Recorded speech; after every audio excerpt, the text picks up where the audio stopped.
Get ready to make Maro Itoje the captain.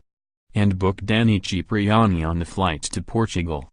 There is every chance Owen Farrell will be fit to face Ireland. But the first thing I would do as England coach is prepare Maro Itoje to captain in Dublin. Then I'd book a fly half, most likely Danny Cipriani, on the next flight to the Portugal training camp. Can England win without Farrell? The answer must be yes, so I would stop the media circus in its tracks and prepare as if he is not fit to play. There is no time to hang around. You get these bumps and bruises, especially in World Cup year, so reacting swiftly and decisively is how you make sure they don't become real issues. What happens now? If Farrell doesn't make Ireland, you need a second specialist fly half.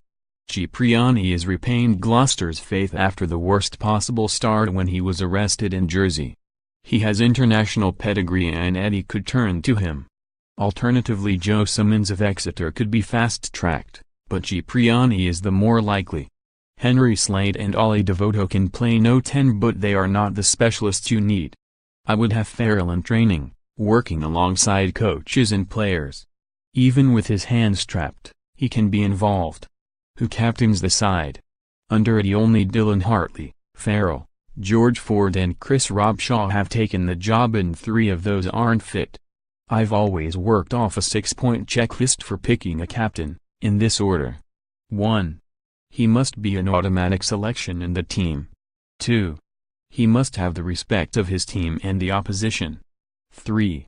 Ideally, he captains on a regular basis for his club. 4. He can be trusted implicitly to deliver the right messages when the coach is not around. 5.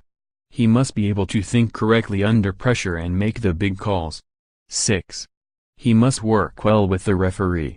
To be fair to Ford, he has been leading Leicester regularly, but they are far from at their best.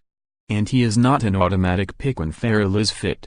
The Tigers had a good team out on Saturday and couldn't beat Ulster at home. At the top level, if your no 10 is also your goal kicker, it is tough to be captain. When there are breaks or kicks at goal, it is really important your captain is free to talk to the team and organize. So I would look no further than Itoje. He ticks the majority of my 6 boxes, apart from no 3, but he has experience with the armband. Undoubtedly, you won't be taking Itoje off the field, either. He would have to be having a real stinker for Jones to do that. That is key.